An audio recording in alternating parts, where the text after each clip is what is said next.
Mysterious noises, the longing for Earth, and self-doubt. Is my mind slipping out of control? Day 3 on Mars. I thought the worst was over after the nightmares, but I was wrong. Last night, something new crept into my reality. Sounds. It started just as I was drifting off to sleep. A faint tapping, like metal against metal, echoed through the base. I sat up instantly, heart thundering, ears straining to catch it again. Silence.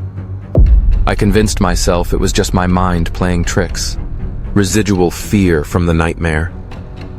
I laid back down, but the sound returned. Louder, more deliberate. A rhythmic pattern, almost like footsteps.